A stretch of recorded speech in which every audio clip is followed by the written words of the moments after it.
नमस्कार दोस्तों, कैसे हैं आप लोग? आशा करता हूँ अच्छे होंगे।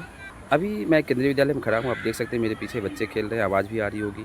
यहाँ पे हमारा एक प्रोग्राम है फॉर टीचर्स के लिए। ये डेवलपमेंट प्रोग्राम है, टीचर के कंटिन्यूअस प्रोफेशनल डेवलपमेंट प्रोग्राम।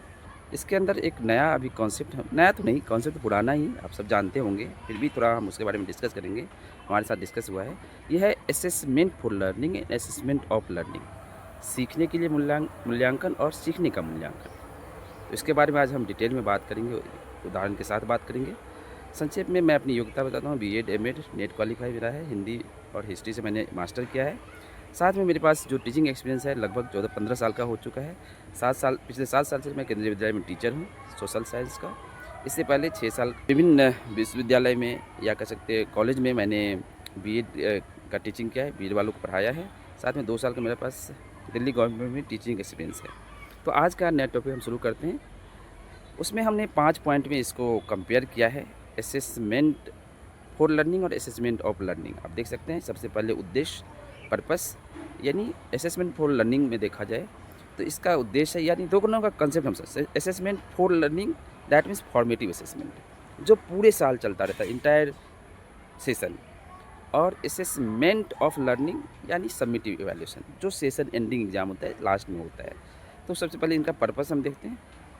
सबसे पर्पस क्या है? सीखने की प्रक्रिया के दौरान सुधार करना, to improve learning while it is happening. जब चल रहा होता है उस टाइम में बच्चे में क्या सुधार कर सकते हैं। और असेसमेंट ऑफ लर्निंग में अंत में उपलब्धि का मापन, लास्ट में एग्जाम के थ्रू। इसमें देखेंगे समय तो ये पूरा साल चलता रहता है, कक्षा सत्र के दौरान निरंतर चलता रहता है। और सीखने का मूल्यांकन यूनिट या सत्र के अंत में होता है। लक्ष्य क्या है असेसमेंट फॉर लर्निंग के? तो शिक्षण में बदलाव के लिए उपयोगी फीडबैक देना। और असेसमेंट फॉर लर्निंग के लिए, ऑफ लर्निंग के लिए छात्रों को ग्रेड देना या प्रदर्शन प्रमाणित करना, लास्ट में सर्टिफिकेट देना या प्रदर्शन प्रमाणित करना। लास्ट में हम देखेंगे इसके एग्जाम्पल्स।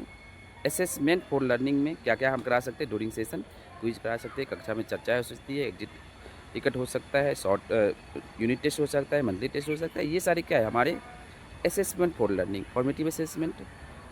और अंतिम परिणाम, मानकीकृत परीक्षण, term, project, next class promotion, ये सारे क्या है हमारे सबमिटिव असेसमेंट यानी असेसमेंट ऑफ लर्निंग। लास्ट में हम छात्र की भूमिका देखते हैं। असेसमेंट फॉर लर्निंग है, इसमें स्टूडेंट एक्टिव पार्टिसिपेट करते हैं, सक्रिय भागीदारी जो प्रगति की जांच करता है। बच्चे जब पार्टिसिपेट करेंगे तभी हम उनके बारे में जान सकेंगे, उनका मूल्यांकन कर सकेंगे। और लास्ट में होता है हमारा जो एनुअल एग्जामिनेशन होता है, जिससे हम सबमिटिव इवैल्यूएशन या असेसमेंट ऑफ लर्निंग बोलते हैं। इसमें निष्क्रिय प्राप्तकर्ता जिससे अंतिम स्कोर मिलता है। तो आज हमने समझा ये नया कंसेप्ट। इसी तरह से हम नए कंसेप्ट समझते रहेंगे। मेरे साथ बने रहिए, हमारे चैनल को सब्सक्राइब कीजिए। हमारा चैनल है शिक्षक द्वारा पवन सर। तो थैंक यू।